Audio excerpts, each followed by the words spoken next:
Bueno, para comenzar, para comenzar no es un cierre en sí, sino tocar el aspecto metodológico, porque si fuese un cierre chocaríamos con muchos de los puntos de mi compañero, ¿ok? Entonces la parte metodológica es interesante en esta obra. Y esta mañana, pues, hablaba con los colegas, con mis compañeros, que fue bien interesante la exposición del doctor Herrera cuando nos dice, a través de la hermenéutica, lo importante que es que la realidad nos habla, y nos habla de lo que está sucediendo. Ya nosotros no podemos llegar con estandarizados modelos a la hora de aplicar a un instrumento. Entonces, es interesante, ¿por qué? Porque la obra de Pokewicz nos permite a nosotros involucrarnos en la metodología que ha costado tanto en investigación cualitativa y que anteriormente era su talón de Aquiles. Hoy en día vemos, pues, que no es ningún talón de Aquiles, sino que está dando respuesta a aquello que el paradigma positivista instrumental, y no es criticarlo por criticarlo, sino que hay áreas en las cuales él no ha podido aún. Entonces, en esa parte metodológica nos vamos a pasear con algunos, esos son esquemas, en ningún momento pues vamos a tener pesado algún texto, simplemente vamos a dirigirnos con la parte metodológica, que es un estudio comparado. Bueno, el estudio comparado, la palabra lo dice, es comparar, pero ¿qué vamos a comparar? Vamos allá de una simple comparación.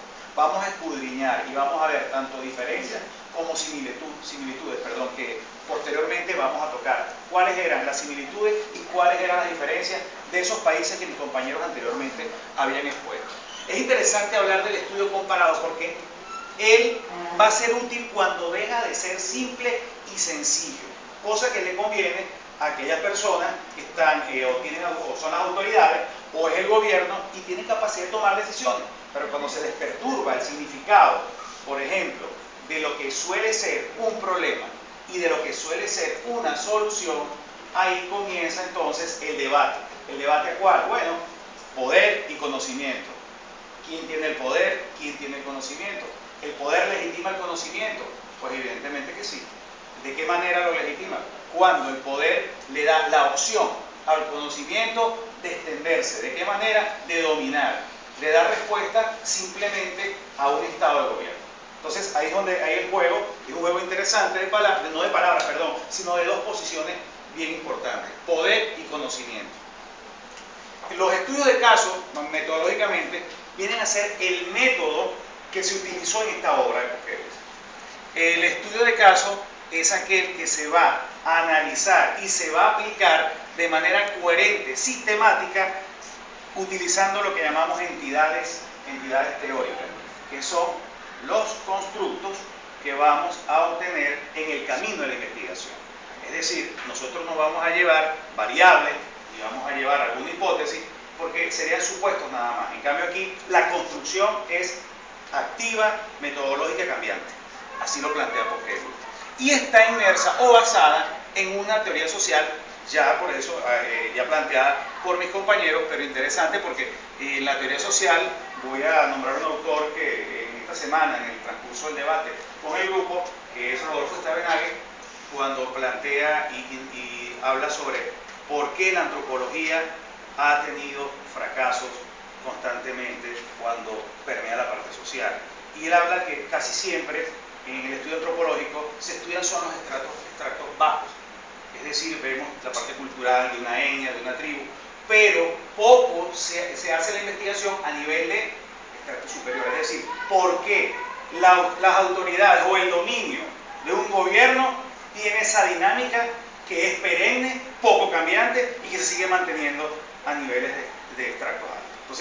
Entonces, ese también es una parte bien interesante en la teoría social, como lo plantea Stavenhagen, que me parece que es una idea del por qué la antropología no ha ido más allá.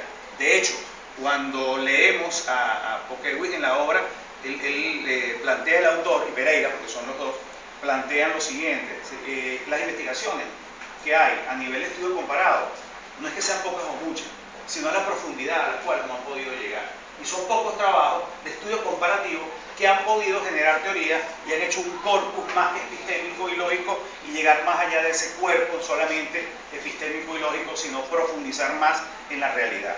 Es lo que hablábamos nosotros de esa construcción heurística. Esa idea teórica que ya pues evidentemente mencioné y los compañeros la tocaron, es la realidad o horizonte metafórico de carácter pragmático capaz de indicar direcciones, esto es muy importante, y posibles recursos para el descubrimiento y asimilación de nuevos dominios del conocimiento. Es decir, no nos vamos a quedar solamente con el constructo elaborado por el investigador, que es lo que llamamos nosotros falso constructo, que llamamos Pokéball falso constructo. Es decir, aquel que traigo yo en la mente como investigador y es el que yo voy a imponer como investigador. Aquí esto se da a través de la dinámica, evidentemente nos marca un horizonte porque nos va a decir a dónde podemos dirigir esa investigación, que es la realidad a la cual pues hizo énfasis el doctor Herrera esta mañana, por eso lo traigo a colación acá esta tarde. Los principios de uniformidad son los que dan a las entidades teóricas la construcción, en este caso verdadera. ¿Por qué verdadera? Verdadera en el sentido de la realidad, porque es que la realidad es la verdad que está pasando en ese momento. Esa verdad es cambiante. Esa verdad no es absoluta, como lo decía, porque el absolutismo no existe en una investigación, o al menos cualitativa. Principio de uniformidad para construcciones heurísticas y aproximarse a teorías de alcance medio, que es la teoría que plantea en la obra Pokéball. Es decir, la mertoniana es una teoría, en este caso, de alcance medio. Alcance medio, ¿por qué? Porque suele plantearse no una meta teoría, sino medianamente. Importante también, nos plantean que la metodología es una fecundación cruzada de tres áreas bien importantes, tres aspectos importantes como es la epistemología, pero también la historia de la ciencia y la sociología de la ciencia. O sea, no podemos dejar de ver a la sociología que no es una ciencia, y es una ciencia que tiene todas las condiciones para poder demostrarlo, es decir, no hace falta hipótesis y no hace falta instrumentos, como lo dije anteriormente, estandarizados. El estudio comparativo es un estudio comparativo entre el Estado y la educación, donde la organización estatal centralista y descentralizada a través de relaciones corporativas, grupos sociales e institucionales, culturales, modelos económicos y grupos minoritarios reconocidos. Regulación, según Foucault, lo dijo ya los compañeros, son las comparaciones de modelos institucionales con un encuadre cognitivo de sensibilidades, disposiciones y conciencia, que gobiernan lo que es permisible en la práctica, solamente lo que es permisible en la práctica. Igual los modelos de poder, por Elias, redes socioespaciales, visibles, accesibles, una interacción de capacidad de acción, individuales a grupos sociales. Son los países de reformas educativas, pero lo importante acá, y los compañeros no tocaron en este aspecto, es la diferencia, porque hablábamos de las similitudes, pero las diferencias son a nivel de historia, política y sociales, niveles de industrialización y los modelos de prácticas educativas.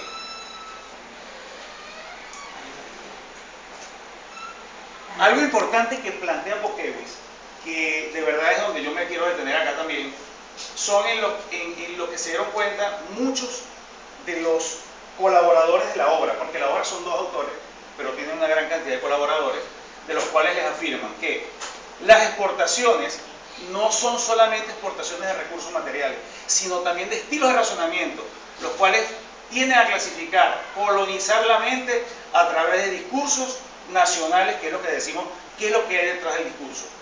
Y la reforma del profesorado, tradiciones psicométricas, que es lo medible, teoría de utilidad en la pedagogía y preocupación generalizadora en la enseñanza. Cuando hablamos de conceptualmente falsos constructos, es cuando no tenemos un constructo elaborado a través de la dinámica y la prosecución. Es decir, cuando no hemos desarrollado lo que llamamos nosotros acá las teorías. Falacias epistemológicas. La primera falacia, son 6, pero coloqué la número 1, son más de 6, perdón, coloqué la 1 y la 6. Las teorías son las que han dicho otras personas falso. Eso es una falacia, porque la teoría también la puedo buscar yo a través de cuerpos de texto. Los procesos causales son permanentes y no transitorios. Es evidentemente que todo va a cambiar, es decir, una dinámica social.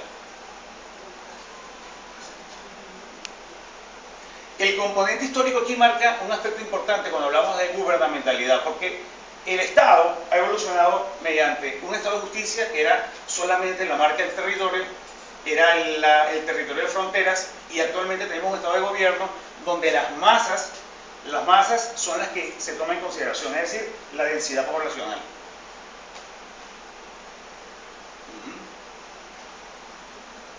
Y esta es otra lámina que creo que podemos analizar pausadamente, donde la comprensión de los casos se ven mediante dos aspectos: comunidades empíricas y como constructos teóricos.